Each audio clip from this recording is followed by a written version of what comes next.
사실 이 경제 프로그램은 경제 본연의 분석을 하고 그 영향만 보면 되는데 최근 들어서 이게 워낙 정치 상황이 경제에 주는 영향이 지대하다 보니까 우리 정치 분석을 안 할 수가 없는 상황인데요.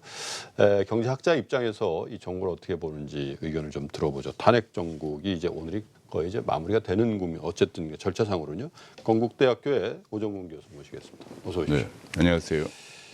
일단 교수님 제가 광고 나가는 시간에 막간을 이용해서 얘기를 나눠봤는데 이게 가결이 되든 부결이 되든 이게 중요한 게 아니라 지금 정국이라는 게 이제부터 더 혼란스러워질 거다 이런 말씀을 주셨는데 어떤 배경에서? 그러니까 지금 가장 큰 것이 지금 이제 야권의 주장을 들어보면은 예. 가결이 되면은 가결된 그 국회의 가결이라는 그런 국회에서까지 대통령을 비토한 것이니까 예. 대통령은 헌법재판소의 재판을 기다릴 필요가 없이 예. 즉각 즉각사퇴하라. 하해야 한다. 아하. 하해야 한다. 이런 예. 주장을 지금 공공연히 하고 있거든요. 그러면은 또 지금 현재 지금 본래 우리나라 헌법에는 당연히 헌법재판소의 결정이 나와야만이 예.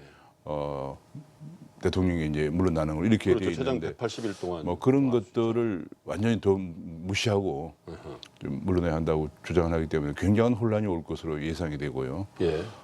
또 부결되는 경우에는 이제 국회에서 부결을 하면은 예.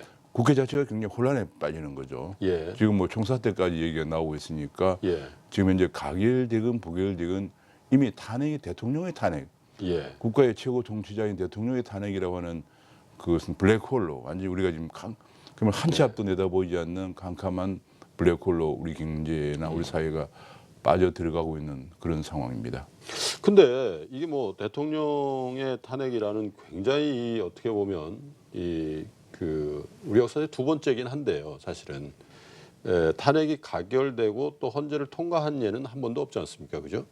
근데 이런 상황에서 우리가 경제적으로 보면 벌써 한 2달여 동안 실제적으로 경제 컨트롤 타워가 있었냐? 네, 그렇습니다. 부재하다라는 게 대부분 뭐 교수님 포함한 네. 대부분의 이 정치권을 바라보는 경제 쪽에서의 시각인데 가결이 되든 부결이 되든 그런 혼란스러운 게 계속된다면 그런 컨트롤 타워의 부재가 계속된다면 큰일 아닙니까? 지금 바로 이제 그것 때문에 우리가 1997년 위기도 그렇고 예. 2008년 위기도 그렇고 두 번 다 위기가 여긴 1997년 같은 경우에는 이제 김인철 당시 김영삼 대통령 둘째 아들 김인철의 그 국정 개입 예. 그런 것들 때문에 이제 1년 내내 시끄러웠고요. 예. 그래서 뭐 노동 계획도 안 되고 구조 계획도 안 됐었고 2008년도에도 이제 강우병 사태 때문에 강우병 사태 촛불 시위가 3개월이나 갔어요. 아하. 3개월 동안 계속되면서 마침 그 9월 15일 날 또 리만이 파산하고 세계 경제가 굉장히 어려운데 우리가 대책을 전혀 못했다. 하지 못하는 그런 이제 국정 공백의 결과 결국은 두 번 다 우리 경제는 위기를 겪었습니다. 예. 이번은 오히려 어떤 면에서 그때보다 더 상황이 심각합니다. 예를 들면 97년 같은 경우에는 우리가 예.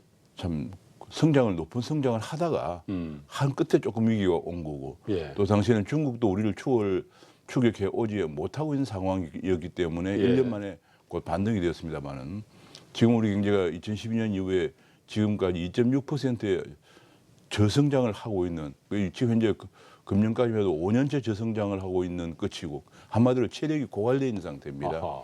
게다가 중국 경제가 모든 면에서 기술 면에서나 이런 면에서 우리를 바짝 따라와 있는 상황이기 때문에 이번에 이제 위기가 한번 오면은 대한민국 경제는 소생이 거의 힘들다 이렇게까지 해도 과언이 아닙니다. 그런 상황에서 국정이 완전히 공백되어 있는 상태고 앞으로 탄핵 정국으로 인해서 몇 개월 더 공백 사태로 간다 그러면은 그거는 대외적으로 지금 미국에서는 지금 새 행정부가 보호무역주의를 얘기하고 있고 또 환율 절상 압력을 가하고 있고 또 중국도 지금 경착륙 가능성까지 나오고 있는 이런 얘기 이런 속에서 우리가 국정 공백이 있다는 것은 스스로 그냥 위기의 그 골짜기로 터널로 우리가 들어가고 있는 상황입니다. 이미 들어와 있는지도 이미 들어와 있습니다. 그러니까 일본의 잃어버린 20년도 처음부터 우리 들어갑니다 하고 들어간 게 아니고 한참 들어간 이후에 들어와 있네 이렇게 된 거잖아요. 그런데 지금 우리는 지금 들어가고 있는 것을 많이 뭐 경제학자 입장에서는 보고 있으면서도 우리나라라는 것이 다른 나라와 달리 특히 정치가 워낙 모든 걸 지배하는 사회다 보니까 이번에 알게 됐죠. 많이 보고 있으면서도 대책이 없는 정말 안타까운 상황입니다. 저희가 이게 이 어떤 사람을 평가할 때요, 참 이게 한심할 때 네. 당신 대책 없다 이런 표현 하잖아요. 근데 오 교수님께서 대책이 없는 경제다 그러니까 마음이 확 진짜 마음 좀 지금 아프기도 근데 더 하고. 큰 문제는 열 위기가 한번 오면은 하버드대학의 로우퍼 교수 예. 같은 사람 얘기, 세계 금융위에 800년사를 연구한 끝에 내린 결론이 예. 위기가 한번 오면 성장률이 반토막이 난다는 거예요. 아하. 그러니까 우리나라 보면 97년 위기 전에 보통 한 9% 내외 7, 성장하던 8%는 했죠. 하다가 적어도 위기 이후에 5% 5%. 떨어졌거든요. 예, 그렇죠. 2008년 위기 이후에 아, 지금 그러네요. 우리가 2%로 떨어졌습니다. 한 5% 하다가 2% 떨어져요. 2% 중반대로 떨어졌거든요. 한번 오면 우리 이제 그게 마이너스 뭐 성장으로 간다. 바로 우리나라 얘기인데요. 이번에 위기 오면은 이제 잘해야 1% 됩니다. 그런 문제는 1%가 되면 일자리가 생기질 않습니다. 저 한번 예, 보시죠. 일자리가 안 생기기 때문에 이건 더 큰 문제인데 우리가 지금 현재 얘기가 예. 더 놀라운 것은 이번에 5년 전만 하더라도 1억 불 이상 수출한 기업이 219개였어요. 예. 근데 금년에는 55개로 줄었습니다. 네. 그건 우리가 수출도 안 돼서 그렇지만은 우리 기업들이 이제 큰 기업들이 없다는 얘기예요. 5년 사이에 1억 불 이상 수출한 기업이 219개에서 55개로 이게 급감했다는 것은 우리가 네. 이제 큰 기업들은 다 해외로 나가거나 네. 큰 기업들이 망했다는 얘기예요. 그래서 일자리가 없어지는 거예요. 그런데 이번에 위기 한번 더 오면은 제가 보기에 아마 1억 불 이상 수출하는 기업은 거의 또 절반 수준으로 한 네. 20개 내외로 줄어들면서 이제는 그야말로 청년들이 생각하는 대기업에서 일하고 싶어하는 청년들 양질의 일자리는 하늘의 별 따기가 될 가능성이 큽니다. 거기다가 트럼프가 밖에 나가 있는 미국 기업도 다 들어오라 그러고 외국 그렇죠. 기업도 우리나라에서 팔아먹고 뭘 하려면 다 우리나라에서 공장하고 막 고용하라고 하니까. 그러니까 지금 전 세계적으로 추세가 트럼프도 그 얘기하고 아베는 지금 벌써 트럼프 당선되자마자 취임도 하기 전에 자택으로 골프채를 좋아하는 골프채 선물로 들고 찾아가서 일본 경제를 살리려고 애를 쓰고 있습니다. 시진핑도 마찬가지고 영국도 지금 브렉시트 영국 경제 살리기 위해서 그런 거고 그러니까요. 지금 독일도 메르켈이 또 연임이 될 가능성이고 전 세계가 지금 자국 경제를 살리기 위해서 애를 쓰고 있는데 대한민국은 정치인들이라고 하는 것이 도대체가 국민들이 살아가는 경제는 아무도 관심을 안 가지고 있다는 것이 네. 정말 경제학자들을 절망하게 하고 있습니다. 다 각자 도생하는데 우리도 각자 도생해야 되는데 우리는 지금 각자 도생을 잘 못하고 있는 그런 그렇죠. 더구나 또 세계 경제가 그런 보호무역주의 외에도 지금 4차 산업혁명이 굉장히 빠른 속도로 진행되고 있거든요. 그런데 이번에 예산안 심의하는 걸 보니까 뭐 최순실 딱지를 붙여가지고 전부 창조경제나 문화산업은 다 예산을 삭감해 버렸어요. 그러면 이 4차 산업혁명 과거와 달라가지고 5년에서 10년 내 승패가 결정이 되고요. 네. 우리가 300여 년 전에 산업혁명에서 뒤진 국가들은 후진국이었습니다. 거기에 그렇죠. 300년 동안 후진국이죠. 산업혁명이 된 나라는 선진국이었죠. 예. 이번 5년에서 10년 사이에 앞으로의 미래 한국의 후진국이 되느냐 선진국이 되느냐 승패가 결정되는데 우리는 지금 예. 아무도 여기에 관심을 안 가지고 오히려 그냥 무차별적으로 그런 예산을 삭감해버리고 이런 걸 보면서 과연 우리나라 정치라는 것이 무엇이냐, 우리나라 정치인이라는 것이 과연 우리 국민을 위해서 무엇을 하는 집단들인가 하는 회의를 갖게 합니다. 지금 4차 산업혁명 말씀을 주셨지만은 우리가 뭐 1, 2차 산업혁명이야 뭐 당연히 뒤져 있는 거고 3차 산업혁명 그러니까 IT 정보통신 산업혁명이 그래도 정부가 의지를 가지고 그 흐름에 편승해가지고 우리가 한 20년 동안 IT 지금 강국이라는 얘기를 들은 건데 그렇죠. 예. 그 동력이 이제 누가 뭐 잘못했는지는 차치하고라도 떨어져가지고 이 4차 산업혁명은 중국보다도 훨씬 못 미치는 그런 진도가 나가면 최소한 한 세대, 그죠? 한 세대 30년 한 세대 뭐 제가 보기엔 한 세대, 이 세대 뭐 한 산업혁명의 파장을 보면은 앞으로 당분간 최소한 뭐 다음 세대는 그냥 우리가 후진국으로 살 수밖에 없는 그런 상황인데 문제는 제 생각 그렇습니다.